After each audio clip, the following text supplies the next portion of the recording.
All right, so this is a unique opportunity that is immediately post-banquet. We haven't ever had an opportunity to be able to have a discussion like this, but considering where we're at, how unique it is to have a Muley Fanatic Foundation chapter in Virginia. Yeah, so let's set the stage so we're trying to spread these mics out as best we can, but Matt Blauch, chapter chair, Dave Kavanah, former chapter chair, life member Alvin Chase.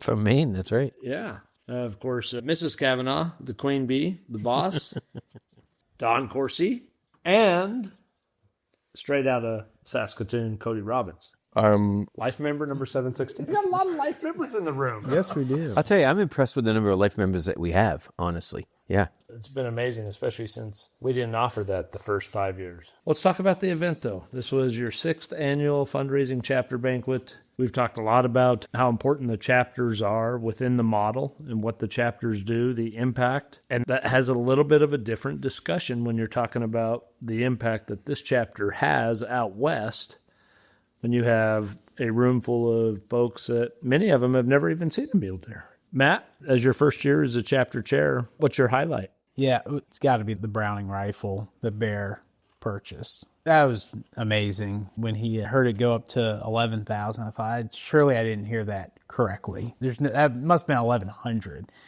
12,000. Oh, wow.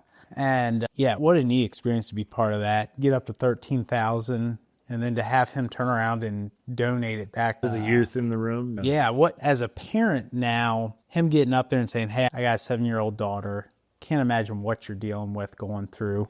Want to give this back to you, keep fighting. That, to me, that hits a lot different as a parent than I think it would have prior to having kids. It just feels different when you put yourself in that situation, what that family's going through. For him to be able to do that, what a neat thing to be part of. Yeah, and Cody, Bear had never been to a Muley Fanatic Foundation event before. You have a personal friendship with Bear. He had approached before the auction had started and said, I'm going to buy that rifle. I'm going to give that to that boy that had come up there before and talked a little bit about his experience last fall as one of the youth in the Putting the U in Hunt program. But I don't know what conversation you had with him, but he had mentioned to me that he was just kind of looking for a what's that rifle going to bring type of thing, and told me his intent. And I said $3,000 or $4,000, and he opens a bid at $3,000. Yeah, that was aggressive. It was very aggressive. Yeah, but Bear came to the event and he wanted to support it. So he, right out of the gate when we were there, he was looking at the program and he said, I'm going to buy this Browning rifle here. He was pointing at it. And he said, and I'm going to give it back to that young man that you guys filmed last fall on the elk hunt. And I just thought, wow, that's super cool that even if he doesn't get it, just that he has that mindset and he's got a goal in mind and he wants to contribute and be a part of the team, the big team.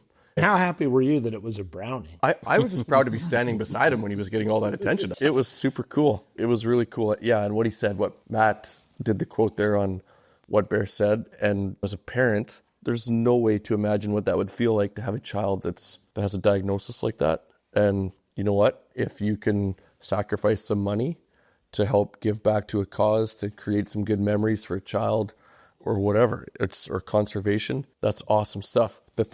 My favorite part of the night was I went outside and I sat down on the curb where it was quiet so I could do my post for social media. And I did a little write-up about Bear and his generosity and his kindness and how great the night was. And he came over and I showed it to him. And as soon as he saw that I posted it on Facebook and Instagram, his head almost hit his knees and he hung his head.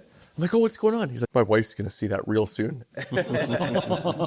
I can only imagine if I did something like that, of course, Kelsey would support me. What do you mean? You do something like that all the time. Yeah, but it would be shocking. And it would be something that you have to deal with, and he probably wasn't ready to deal with it yet. Yeah. But it was super cool stuff. It's awesome. And I believe Alvin and I were talking about it on the way back. Good things come to good people. Him willing to do that and step up to the plate and do something great for a kid, something so great for an organization, something good will happen to Bear. Something good is coming to Bear, and I feel like things come around full circle. Yeah, no, that certainly was a highlight of the event. It made everybody just kind of stop, I think, and just think. Being able to have Wyatt there at the beginning, to be able to come up and his dad talk about the experience. There's a lot of people that support this organization just because of that specific program within the organization. And while there's much more that is being done that pulls at people's heartstrings, and I'm darn sure proud that we get to be able to facilitate those opportunities. It is very humbling. I think the other highlight for me, as someone attending your event, not from here, was to see you bring in Virginia Tech and to be a part of the event. Alvin, those three gentlemen from Virginia Tech University sat at your table, but Matt, you and the committee, you guys have made an allocation to them for a program that's wildlife related. I think that in very similar fashion ties back to youth and how important the next generation is, but then also furthering education, being able to support programs that are surrounded and involved with wildlife-related efforts, specifically conservation efforts. And so kudos to you guys as a committee for doing that and reaching out to them. That was a little bit of a jaunt for them to come to your event, I think. How far away? About 3 hours. 3 hours? Yeah, about 3 hours down the road. I want to back up for just a minute. We're talking about this gun that went for an unbelievable amount of money, but that moment of generosity was just not limited to that particular event. We did have two other emotional times for me that night where we've been really trying to make this a family event for a good many years, trying to find our replacement in the conservation world, and as hunters, trying to find the next Matt Blauch, Dave Kavanah, whoever it's going to be. And so we had two families there today that actually had won some money, and they had their kids get up and donate money back to the youth program that they had just seen Cody's video. And so to see the youth learning how to do that through example of the parents, that's huge. And so that's something that, for me, was very rewarding, and knowing that it was a teaching moment here for what giving really means, giving back means.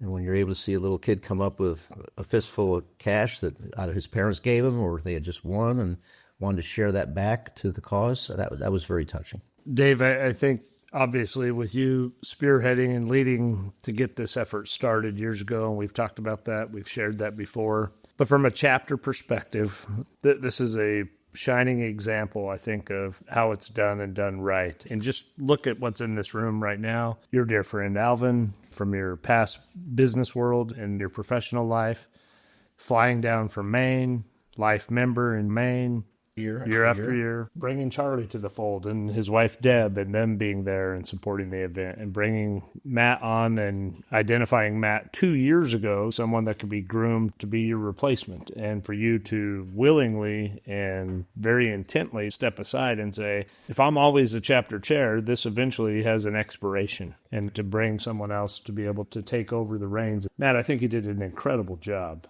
The event was very organized. And that takes a lot of effort. And that's what a lot of people don't understand or recognize, the chapter efforts, the behind-the-scenes effort. So there's a big time commitment and a big sacrifice. And Matt, you specifically, you have 3 daughters at home. The oldest is 4 and 2 twins.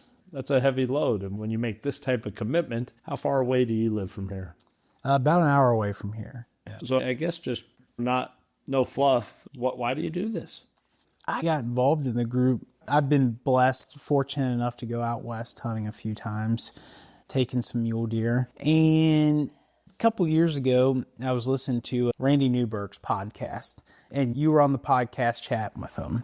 You talked to him, and you're talking about your chapters, and you mentioned that we just opened a chapter in Virginia. And I think you mentioned Blue Ridge or something to that nature. Man, that's in my backyard. I got to thinking that I've been fortunate enough to go out hunt these animals. I felt like it was time that I gave back. I just felt a calling to give back to the resource that I had taken from, and hopped on the website, found Dave's contact info, and just reached out and said, hey, don't know much about the group, just heard a little bit about it on podcasts. If I can help in any way, happy to do. And yeah, ended up, Dave asked if I wanted to join the committee after we had some conversation, and yeah, it's just blossomed from there.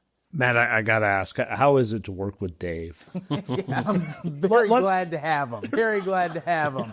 Because he's one of a kind, though. He is one of a kind. You mentioned how organized the event was. None of that happens without Dave. I might be the chairman, but Dave does the vast majority of the heavy lifting on the back end to make this event happen. He puts in a ton of time and effort to get us to this point. Yeah, I think without that, it would be a much different event. It became very apparent early on that we committed to 5 years of this when we first signed on, and that we actually, I think, got to a point where we said, we really have something here. It's growing, it's new, but it was more important to think about, the trending was positive, but to create a succession plan that wasn't going to lose all the hard work we put into that point.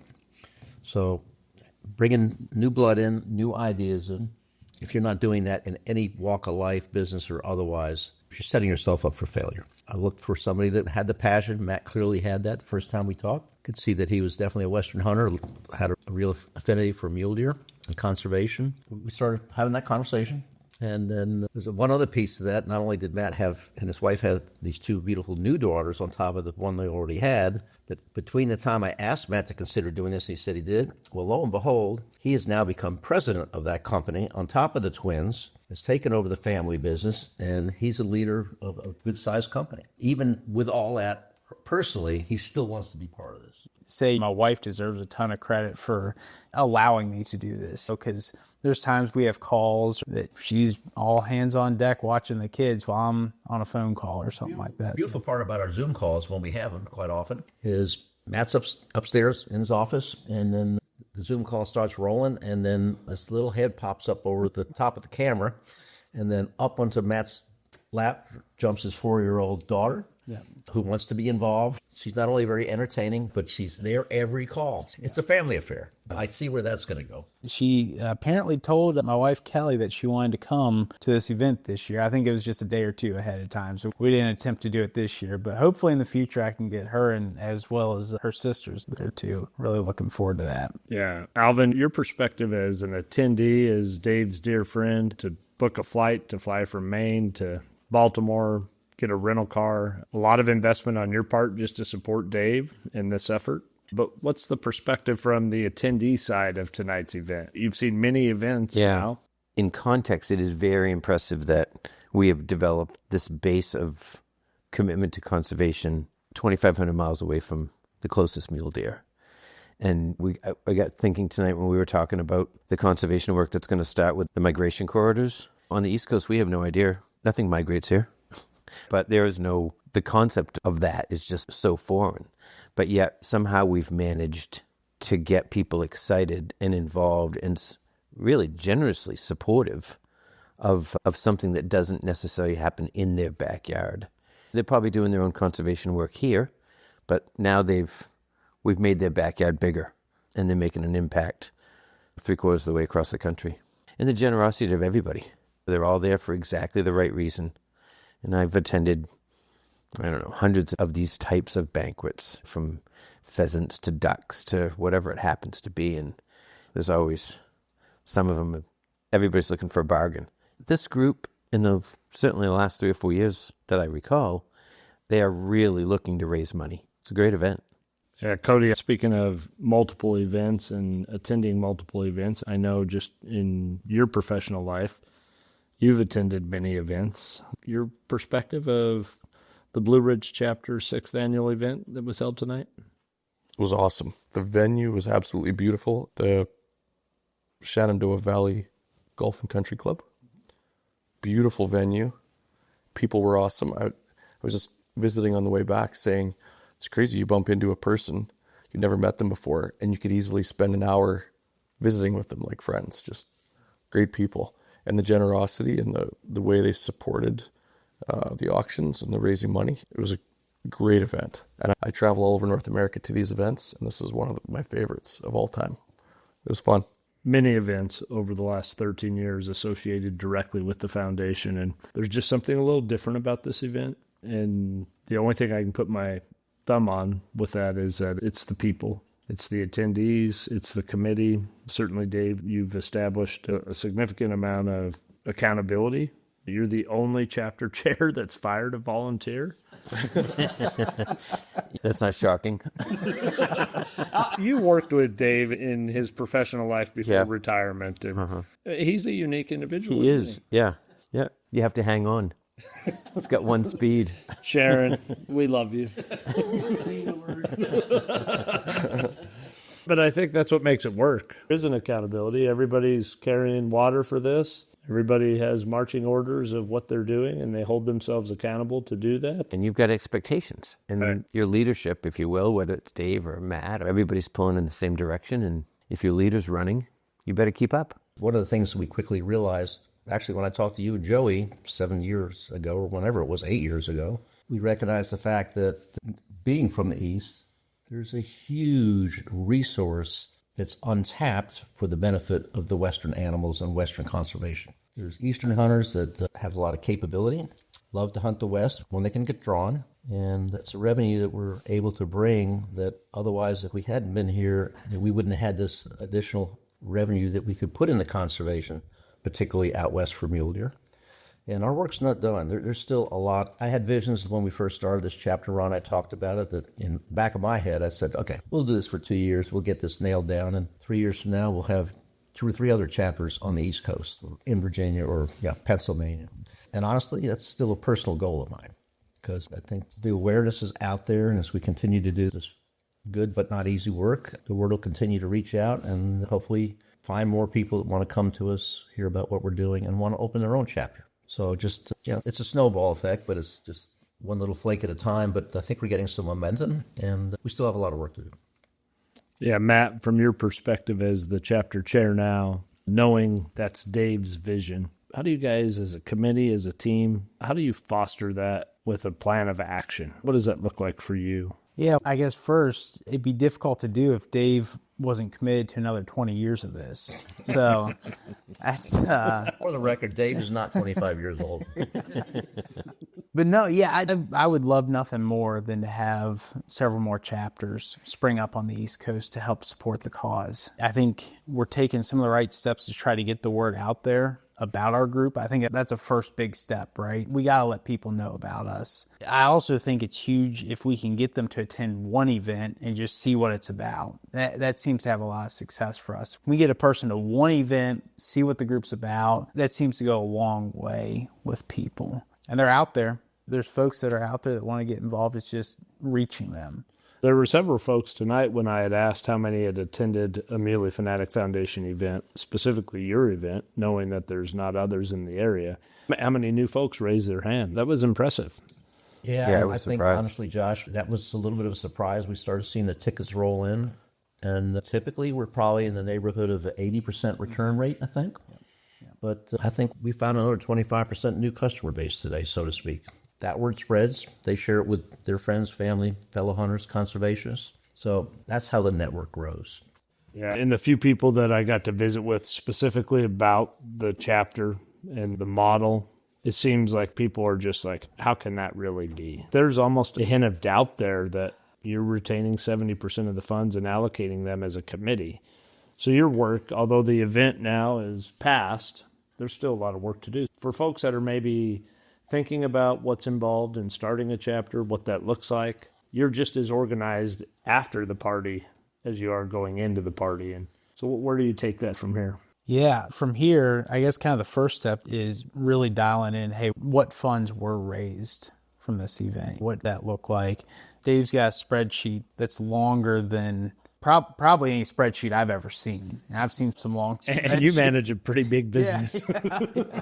He's got every single penny, and hey, we bought this pen that we used, and that was 10 cents. True stories. But we get all that dialed in and get the books balanced, so to speak. And then the real, fun for me is when we get together and we start looking at, okay, what programs are there that we can help support with this money that we raise from this event? To me, that's where a lot of the joy comes in, is seeing, hey, we're writing checks to these organizations that are putting the money to good use. Look, all conservation is good conservation, but we didn't just put on an event and send a check for however much off to headquarters somewhere and never think about it again. We get to actually sit down as a group and say, where's this money going? What do we want to support? To me, that's really neat. I think that's something that Josh, Muley Fanatic, ought to tout and speak about as much as you can. And I know too, because that's one of the things that drew me to the group. There's a few others that certainly aren't necessarily active on the East Coast, but there's others that someone could join. I don't know of any other groups having that same model where the chapters are actually getting to say, this is where I want to put this hard-earned money to work at. And we make that transparent. It's really important that our guests and our supporters, to Matt's point, know where this money goes. And so we post that in every year's program that we do. We list the dollar amounts that we have and the projects that we have funded, and it's in print. It's for them to take home, see what we have accomplished. And so, I think that has value for them, in knowing that, hey, the money that they donate and put into this effort to support us, they can see where their dollars go. That's the accountability to their pledge, right? You own that responsibility that you're soliciting their funds, which is, call it what it is. The most time trading thing you have is the dollar. You go to work and you expect to be able to earn a wage in trade of your time, the most precious thing any of us have. And then you're choosing to voluntarily pledge it to something you believe in. That's a big responsibility to be able to make sure that you're doing right in those expenditures that you know that they would approve of, especially when you have a collective audience. And to be able to go back to them year after year and showcase, this is what we did with the money. But I think it's also a great opportunity to recruit people, if they're willing, to be involved in that part of the process. As you built this small army that my friend Cody likes to say, that's what this is, an army of people. And I think we all should be proud of the event tonight, you guys especially, and the work that you've put in and the work that you're going to do. It's impressive. It's very impressive. And I think it's just at the core of all of us here, even in this room tonight, the one thing that we share, besides our love of the outdoors and hunting, is we want to make a difference. At the end of the day, I want to know that I did something that makes this world just a little bit better. And I think when you have enough people doing that, then you really see the needle move, where it's like you can quantify, that's action. Cody, I don't know your stories that you tell. Were you feeling pressure from Dave on the amount of time? I understood yesterday, 24 hours before the show, that I was allocated 18 minutes, and I felt pressure then because I like to ramble on, and I like to get deep into my stories and go off on little sticker points and drop tines of stories. And then about 20 minutes before I went on stage tonight, he let me know that I had 10 minutes. So I had to break my story down by 47%. So yes, I was feeling pressure.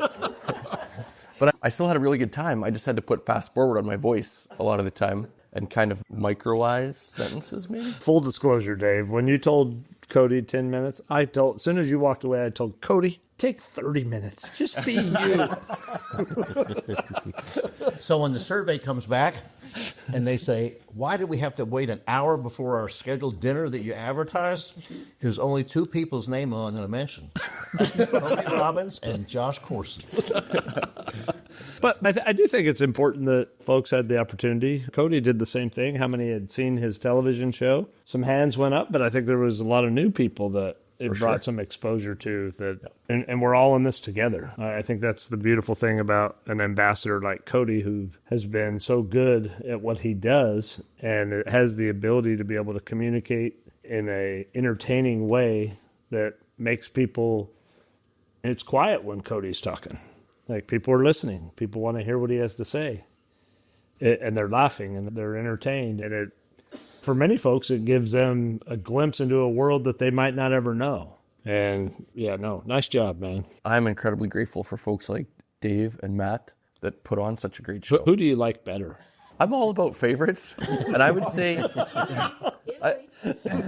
I'm all about Dawn and Sharon. I think they're the unsung heroes here. And if we were to give out an MVP trophy, I would probably hold it for a minute, but then I would hand it down to my colleagues here.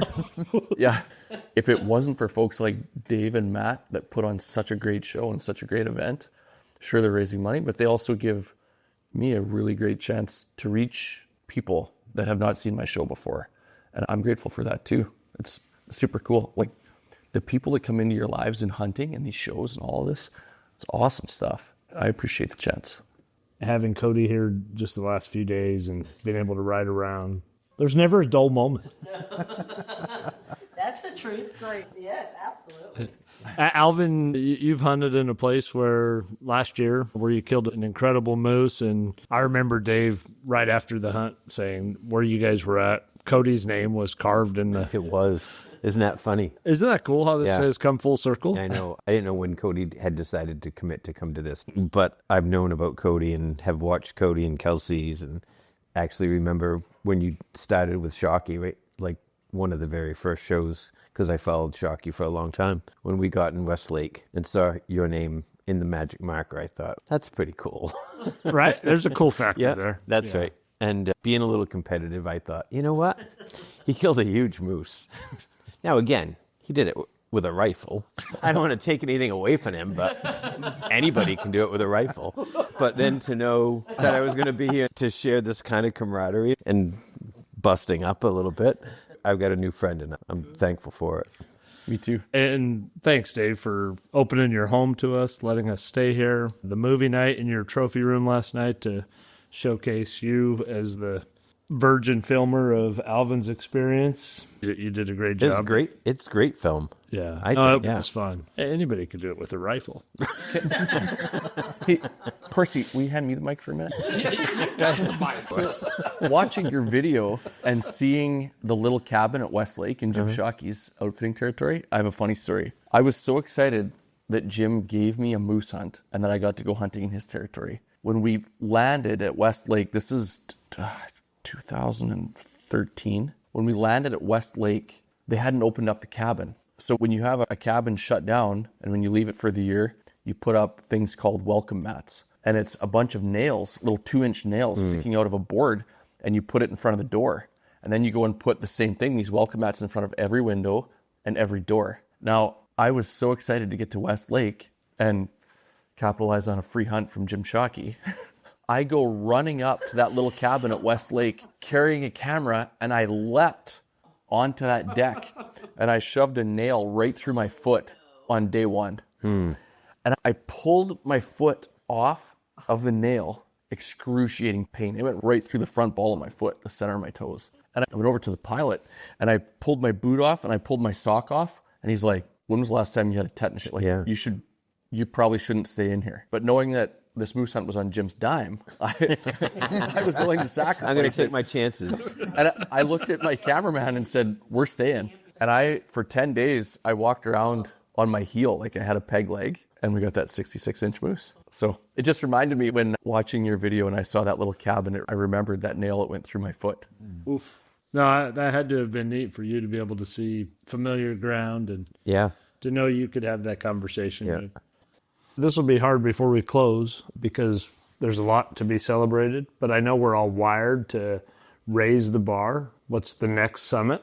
And so just looking at tonight, from your optics, Matt, as the chapter chair, what are the things that you've already in your mind formulated that we have to do this differently and we have to execute this maybe in a different way? And I know Dave has had an impact on you where that's part of who you are now. First and foremost, we got to get a better headliner. No, Cody was great. You get the last word.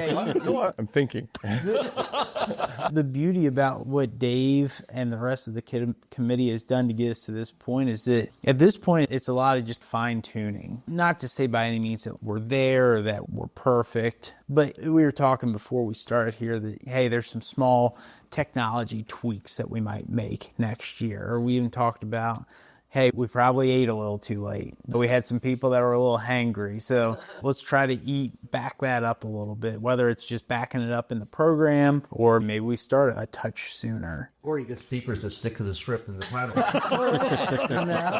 I know that was coming.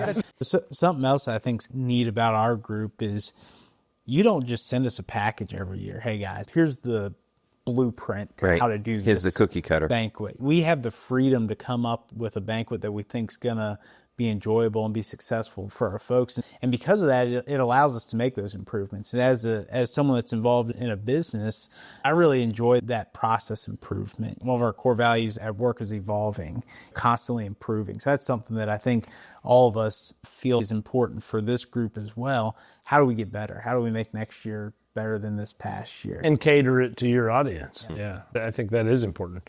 It's funny you say that. There was an attendee at tonight's event that runs the Friends of the NRA for this area. And he had come up and was inquisitive to how you secured the items for your live auction, some of the prizes associated with your games. And what he was indicating was he has this corporate mandate through Friends of the NRA where he has to buy packages. And it's not an option. It's a mandate. And so I just tried to explain to him why this is a little different. It was different by design because there is not a cookie cutter. You look at all the different places. And so I think that by design, that should be something. I'm glad you can see it that way, Matt, because that is important.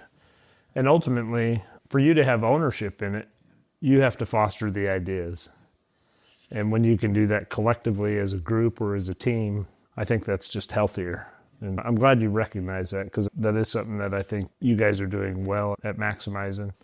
Sharon, Dave told me, and I'm just asking for verification on this.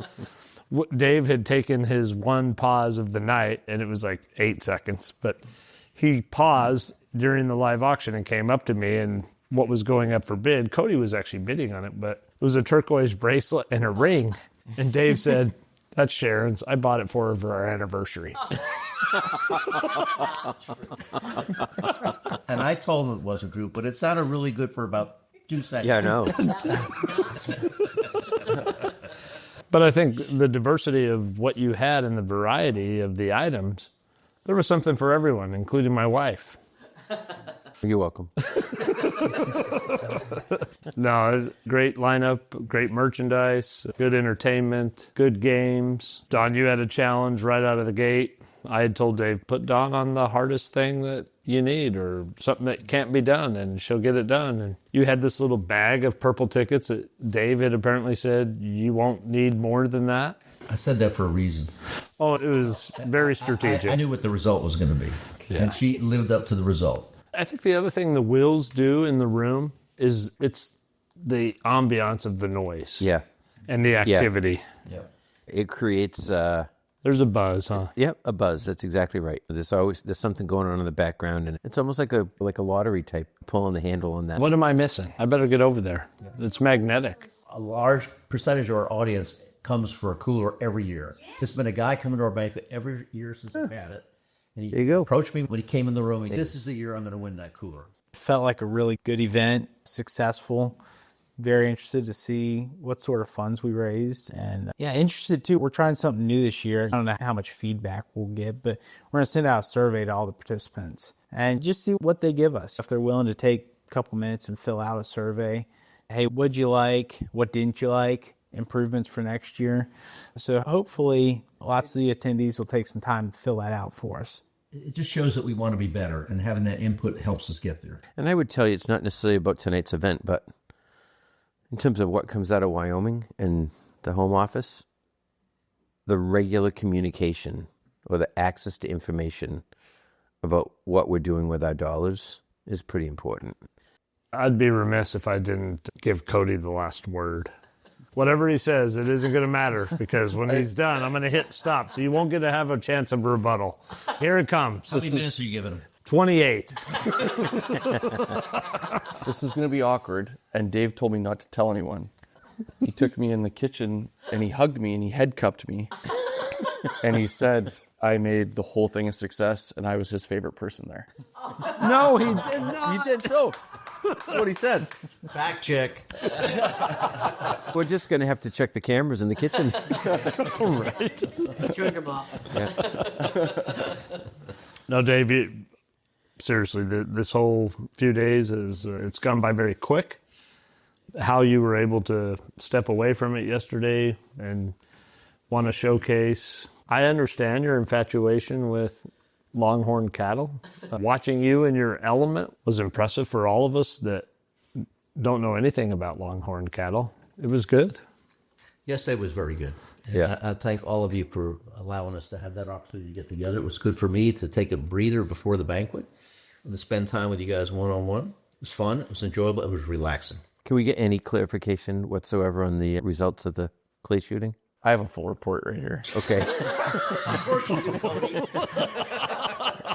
Because I would before you carry on, I want you to know I talked to Rick tonight. So go ahead. It was good to see him there. Too. What a nice guy. Yeah. He's a good super man. Yeah. Human being, yeah. His smile and the way he carries himself is just a positive, contagious, great feeling. But Alvin, you're the MVP at the skeet shooting. I think we can all agree. Josh, right out of the gate, I don't know, I just thought he'd been better. And I remember getting right down to my last shots and thinking to myself how much I sucked and how I'm like, okay, these last two shots, just bear down. Don't even make it a choice. Like, just shoot your last two skeets. And I missed them both by a mile. That's frustrating. End on that note.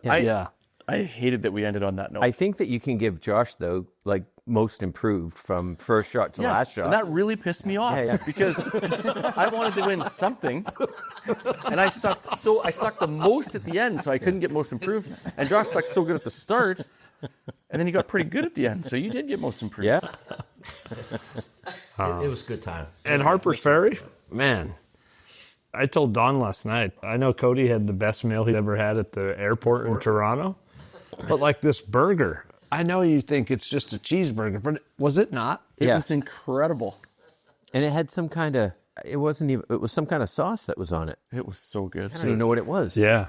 No, it was a great day. And Sharon, your dinner, the first night, the breakfast, the whole works. I know this is more than just putting on an event for you. There is a friendship and a bond and a relationship that's family-wide. But It is family. I will tell you this. Don't take this the wrong way. But I had someone ask, you guys are staying with the Kavanahs? And I said, yes. And they said, and is that going well? I said, it's great. I said, they have a guest room that has a bed that is comfortable enough to get a couple nights sleep, but not so comfortable that you want to stay more than a couple nights. That's by design. And that's what I told him. I was like, Dave designed this. You can actually shop for that exact kind of mattress. I want the guest mattress. I love you, but gone. Yeah. No, that's awesome. You have a date already picked for next year's event then? I think we're shooting for the 14th, right? Yeah. March 14th. And that wraps up another episode of Wild Things and Wild Places. But remember, the journey doesn't end here. Make sure you never miss out by subscribing. Whether you're listening to us on your favorite podcast platform, streaming us on our website, or following us on social media, subscribing is the best way to stay connected. Thank you for joining us, and stay tuned for more wild episodes. Everybody knows I'm a Muley fanatic.